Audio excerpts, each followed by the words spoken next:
He failed the interview and walked out. Seconds later, the billionaire female CEO chased the single dad. Marcus Thompson clutched his worn leather portfolio with trembling hands as he walked out of Horizon Technologies' gleaming headquarters. The interview had been a disaster.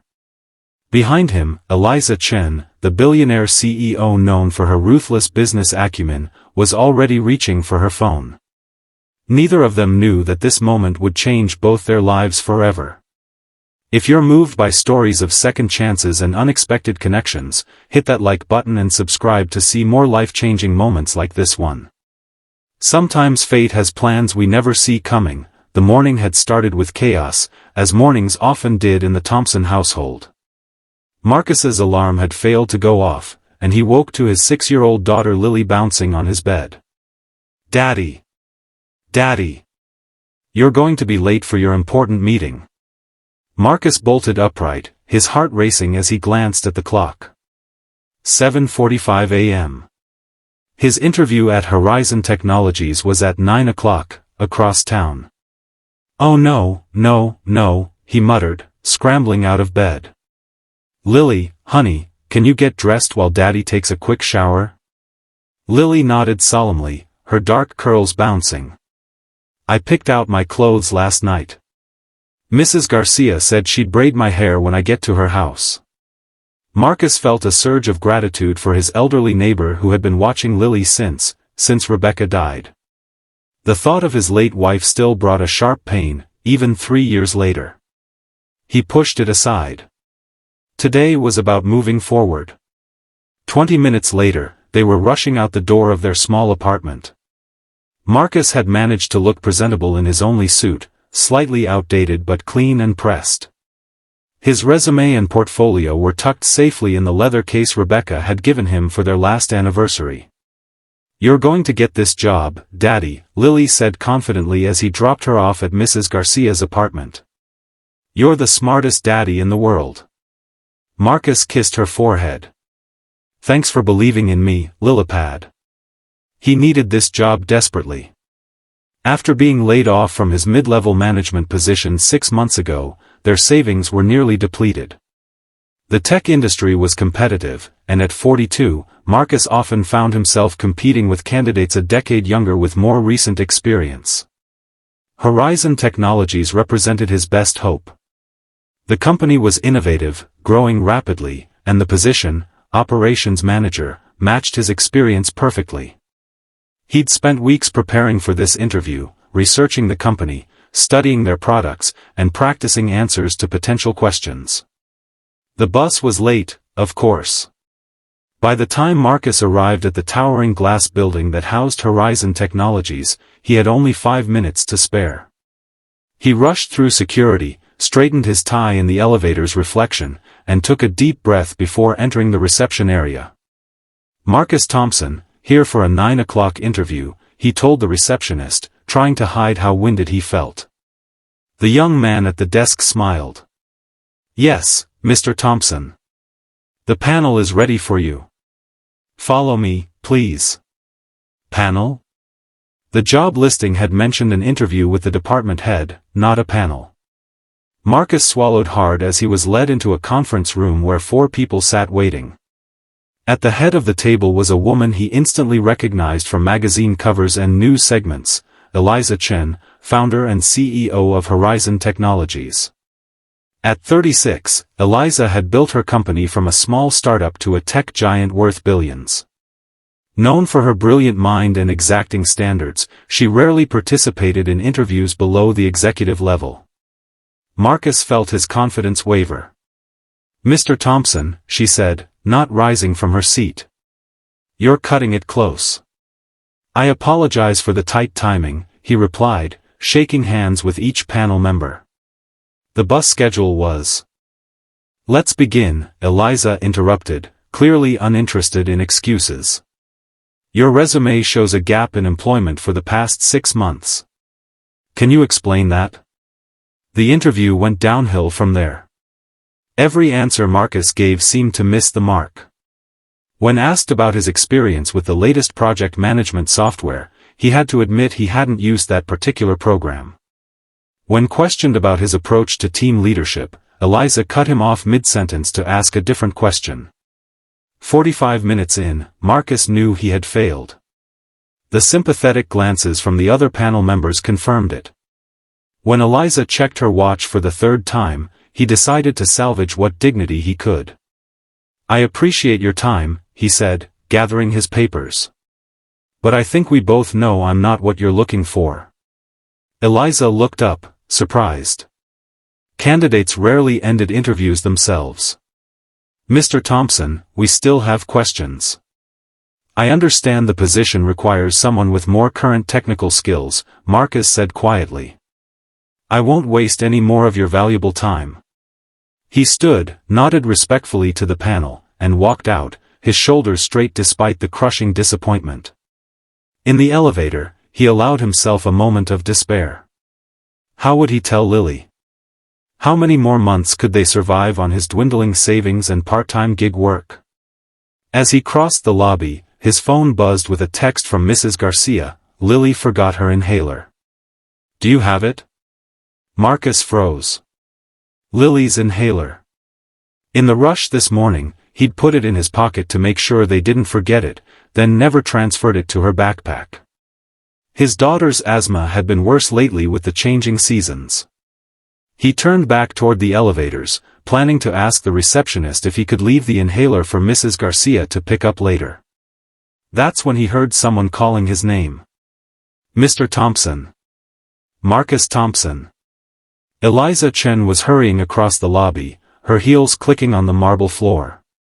Several employees stopped to stare, their CEO rarely moved with such urgency. "You left this," she said, holding out a small photograph that must have fallen from his portfolio. It was a picture of Lily, taken at the park last summer, her smile wide despite the missing front teeth. "Thank you," Marcus said, taking the photo carefully. "It's important to me." Eliza hesitated, something uncharacteristic in her expression. "Your daughter?" "Yes." "Lily. She's 6. She has your eyes." Eliza seemed to be studying him with new interest. "Why did you end the interview?" Marcus sighed. "Ms. Chen, I've been in business long enough to recognize when I'm not the right fit. You need someone younger, with more current technical knowledge." "That's not for you to decide," she said sharply. Then, more softly, "Is that an inhaler in your pocket?" Marcus glanced down to see the blue inhaler peeking out of his suit pocket. "Yes. My daughter has asthma. I need to get this to her caregiver." Something changed in Eliza's expression. "My brother had severe asthma as a child. I remember the fear when he couldn't breathe." She paused. "Let me have my driver take you wherever you need to go." "That's not necessary. I insist." She was already gesturing to a man in a suit standing near the entrance. "James will take you, and then bring you back. I'd like to continue our conversation." Before Marcus could protest further, he found himself in the back of a luxury sedan, giving Mrs. Garcia's address to the driver. 20 minutes later, after delivering the inhaler to a relieved Mrs. Garcia and giving Lily a quick hug, he was heading back to Horizon Technologies, completely baffled by this turn of events. Instead of returning to the conference room, James led Marcus to a private elevator that went directly to the top floor. He was shown into Eliza's office, a minimalist space with floor-to-ceiling windows overlooking the city. Eliza was standing by the window, her back to the door. "Do you know why I started this company, Mr. Thompson?" "To revolutionize how businesses use artificial intelligence," he answered, recalling her often-quoted mission statement.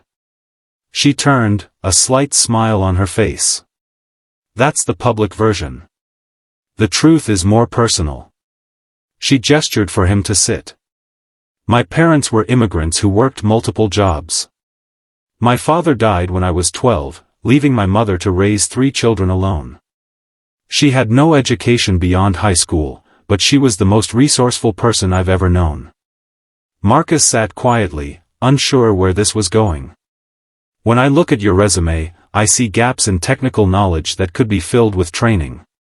But I also see something rare, 15 years at one company, rising through the ranks based on performance. Loyalty. Reliability. She sat across from him. Then I see you walk out of an interview to preserve your dignity, and rush to get an inhaler to your child. These things tell me more about your character than any technical certification. I appreciate that, but your file mentions you're a widower. The abrupt statement caught him off guard. Yes. My wife died 3 years ago. Cancer. Eliza nodded. So you're raising your daughter alone? I am. And you've been unemployed for 6 months, yet you walked away from an interview rather than waste our time when you felt it wasn't going well. She leaned forward. That's the kind of integrity I value, Mr. Thompson. Thank you, but I still don't understand why I'm here. The position you interviewed for isn't right for you, Eliza said bluntly. But I have another role in mind, Special Projects Coordinator, reporting directly to me. It would involve less technical work and more people management, drawing on your years of experience building relationships and solving problems. Marcus stared at her, stunned. Why would you offer me a position that sounds more senior than the one I applied for, after I failed that interview? Eliza's expression softened slightly. Because sometimes the right person comes along at the wrong time, or for the wrong position. I've learned to recognize potential when I see it. She paused. Also, I know what it's like to have someone believe in you when circumstances are against you. My mother's boss gave her flexible hours and health insurance when my brother's asthma was at its worst. That kindness changed our lives. For the first time that day, Marcus felt hope rising. What would this position entail exactly?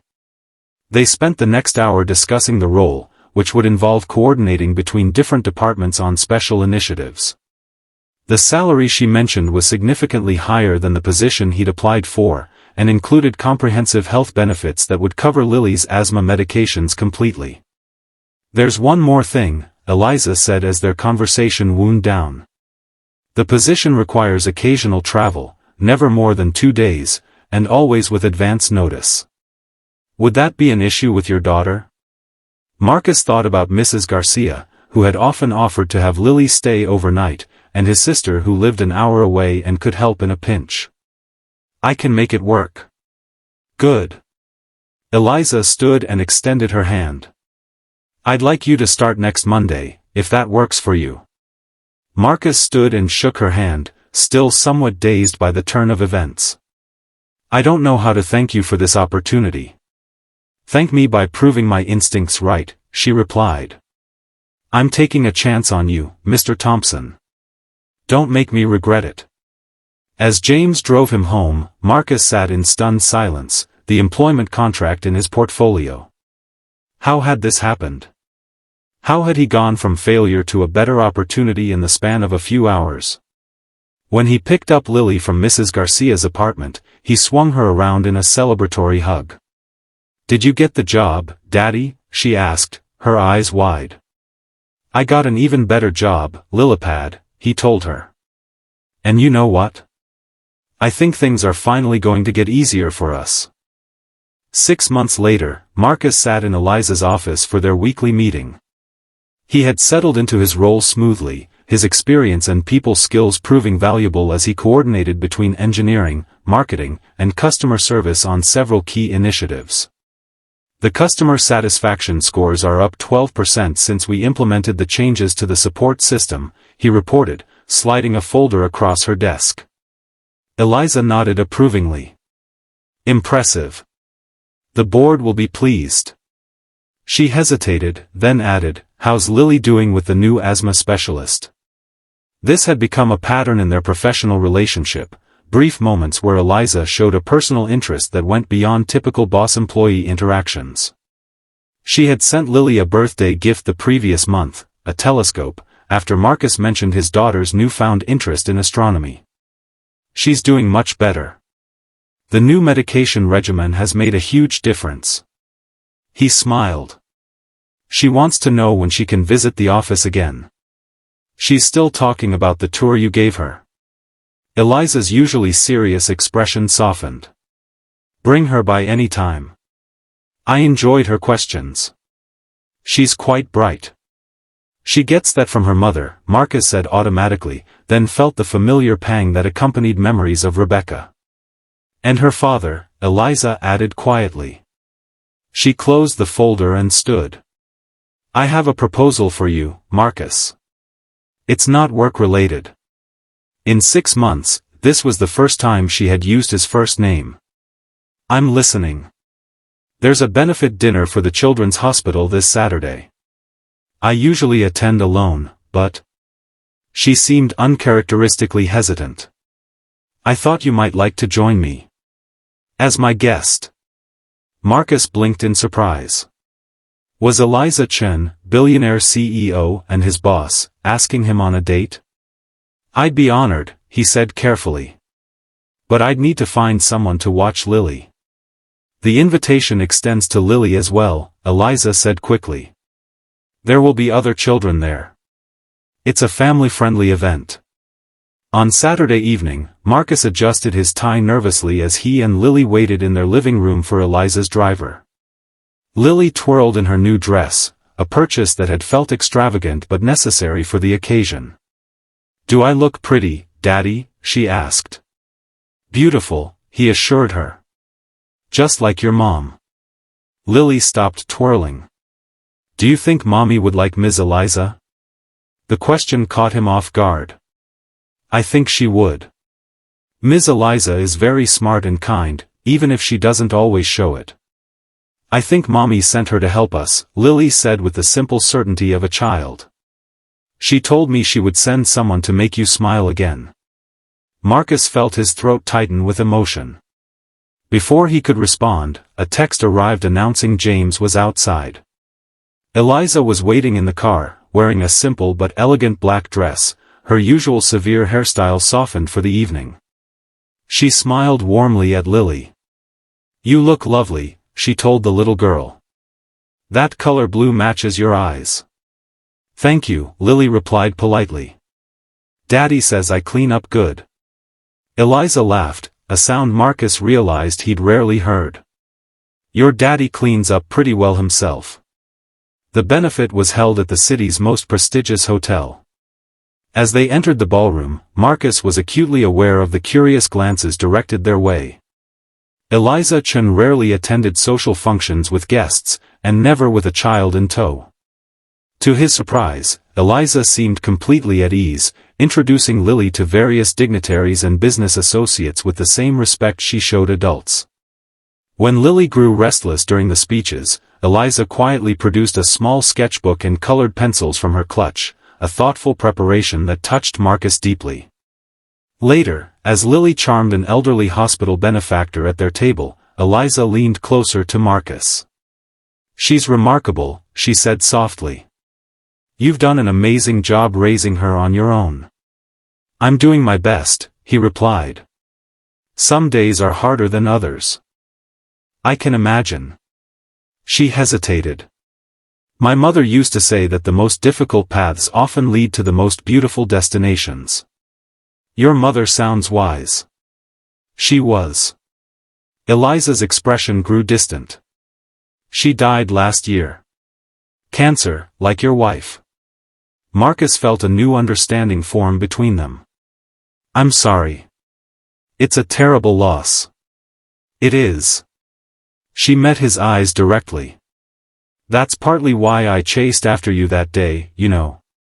When I saw that photo of Lily, and realized you were a single parent. I remembered how hard my mother worked to give us opportunities. How much she sacrificed. Done her proud, Marcus said gently.